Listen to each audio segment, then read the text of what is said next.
Failure is when we actually pick ourselves up again. It's when we try again, we attempt the next thing. Quitting is when we actually give up on something and we choose to not do it again. Third powerful lesson that I learned from a billionaire is that feedback is just information.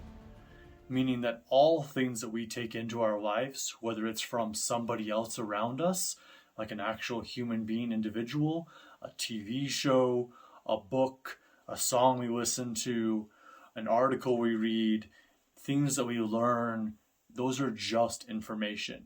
And they are all forms of feedback. They are a reflection of what's going on with us and what we choose to engage in, but also how we show up for others in our life.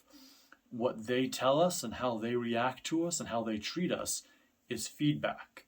And feedback is just information. So whatever we do with information is up to us, what we choose to do with it.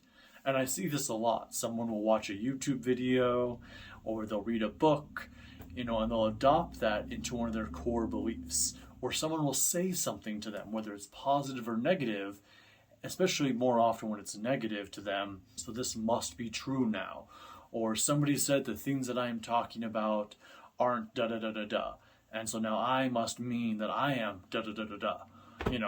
Da da da da da is the same as dot dot dot. When we hear something from somebody, it's just information. And we have the power to choose what we do with it. We have the power whether to incorporate it into our core beliefs, or we have the power to see how much meaning we give it, how much weight it weighs on us, or how much it empowers us, how much it motivates us. So when you hear something that resonates with you, or something that fires you up, or makes you feel more passionate, or gets you excited, or pisses you off, or makes you sad, ask why it's doing that, and realize it's just information, and you can do with it whatever you choose to do with it. The next thing that I learned from this man, and it's tied into feedback here, is that loving yourself enough to be honest with yourself and to be honest with others.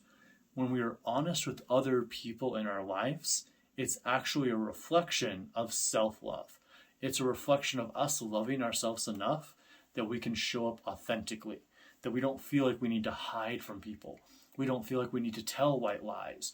We don't feel like we need to prove something to them to be validated. There's no sense of need to be validation or need to be afraid of somebody, which is usually why people tend to not be honest, is that there's a need for validation. They're afraid of what this person might think of them. And so when we are honest with ourselves, when we love ourselves enough, honesty can become natural. And we can tell the truth to others. And we can tell the truth to ourselves. And so this is facing the inner critic, facing the critic within us that might be attacking us, that might be bashing us, that might be calling us bad names, or might be putting ourselves down more than anyone else ever would. Or maybe not, but it's still a voice that's attacking us, of this inner critic. And so it's loving ourselves enough to take the inner critic and flip it into a rival.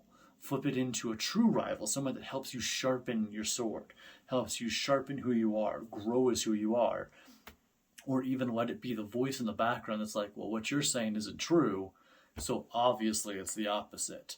An example of this could be, for a long time in my life, unknown to me until I went through these trainings with this billionaire, and he taught me these lessons as I worked with him, that I walked around with a title of thinking that I was a hypocritical failure, meaning that I didn't ever keep my own word, even to myself, or that I would teach or say things that I myself wasn't actually living, and that I felt like anything I attempted in life, I failed at, I struggled with, and I was a quitter. So even I was using more of a term that I was a hypocritical quitter, and that I was an unloved person because of this. But once I learned to love myself more, and lean more into that, I realized those were just a false story, a false name tag I had put on, and I wasn't walking around with my actual name, my empowered sovereign self. I was walking around with that name, letting it dictate how I showed up for people, how I showed up for myself. And so more you love yourself, more you can be honest. And when we're being honest, authenticity ripples out into the world. It ripples out into everything that we are doing, being, and having. And then it can ripple back into us, giving us some of the greatest gifts and blessings that we can truly have in our life, which are a true empowerment. Fifth lesson that I learned from this man is to fail faster and not quit. Failure is when we actually pick ourselves up again. It's when we try again. We attempt the next thing. Quitting is when we actually give up on something, when we choose to not do it again. We choose to not give it any attention and we walk away from it.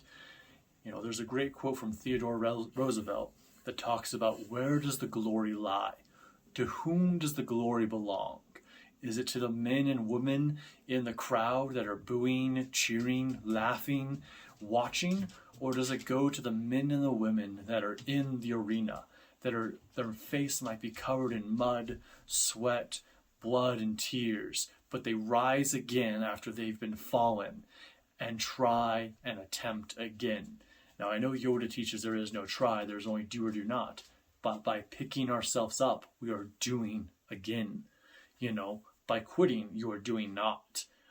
And so failure is pushing ourselves forward. For in this life, we either win or we learn. And usually it's both. And so failing faster is understanding the concept that if you fail, you go back at it again.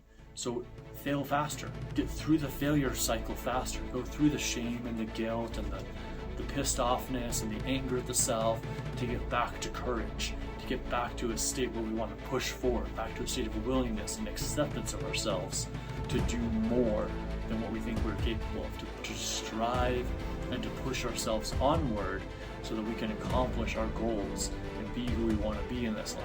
If you knew, in order to find the love of your life, or to find the most successful, most rewarding career of your life, you had to go through 100 relationships to find the love of your life, or to have your ideal career, you had to go through 100 different jobs, you would strive to go through those 100 relationships and learn as much as you can out of them, learn as much as you could out of those jobs to get to the 100th.